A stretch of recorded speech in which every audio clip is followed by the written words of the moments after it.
Hi, நான் doctor Christopher, உடற்பருமன், இறப்பை குடல், லாப்ரோஸ்கோபி, லேசர் சிறப்பு அறுவை சிகிச்சை நிபுணர், ஷீஃபா ஹாஸ்பிட்டல்லேருந்து பேசுகிறேன்.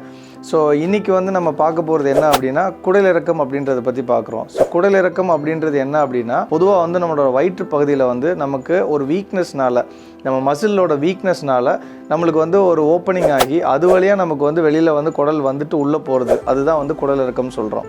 ஸோ இது பொதுவாக யாருக்கு இருக்கும் அப்படின்னு பார்த்தீங்க அப்படின்னா, ஃபீமேல்ஸுக்கு அதிக ப்ரெக்னென்சி இருக்குது அப்படின்னா அவங்களோட மசில்ஸ் வீக்காக இருக்கலாம். அடுத்து என்ன அப்படின்னா, மோஷன் டைட்டாக போகிறனால கான்ஸ்டிபேஷன் இருக்கிற மக்களுக்கு கண்டிப்பாக ஹெர்னியா ஆகிறதுக்கு வாய்ப்பு இருக்குது.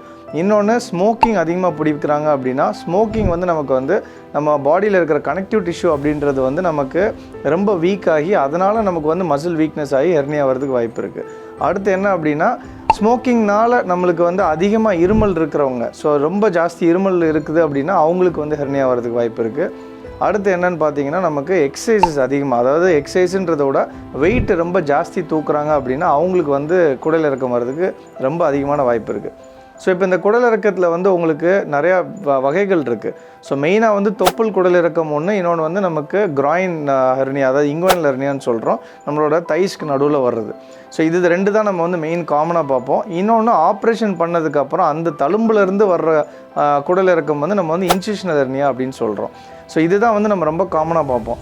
இப்போ ரீசெண்டாக பார்த்தீங்கன்னா, குடலிறக்கம் சர்ஜரி முன்னாடி ஓப்பன் சர்ஜரி பண்ணுவாங்க, பெருசாக கட் பண்ணி நிறைய லேயர்ஸ் ஓப்பன் பண்ணி உள்ளே வலை வச்சு நிறைய தையல் போட்டு ஆப்ரேஷன் பண்ணுற மாதிரி இருக்கும். ஹாஸ்பிட்டலில் 3 நாள் 1 வாரம்லாம் தங்குற மாதிரி இருக்கும், வீட்டுக்கு போகிறது லேட் ஆகிற மாதிரி இருக்கும். ஆனால் இப்போ அட்வான்ஸ் டெக்னாலஜியாக லாப்ரோஸ்கோபி மூலமாக, அதாவது நுண்துளை அறுவை சிகிச்சை மூலமாக நம்ம ஆப்ரேஷன் பண்ணுறோம். ஸோ அந்த நுண்துளை அறுவை சிகிச்சையில் என்ன பண்ணுறோம் அப்படின்னா, 3 ஹோல்ஸ் மட்டும் போட்டு அது வழியாக கேமரா செலுத்தி நம்ம அந்த குடலிறக்கத்தை உள்ளே எடுத்துட்டு அது வழியாக நம்ம வலை வச்சு நம்ம ஆப்ரேஷன் பண்ணுற மாதிரி.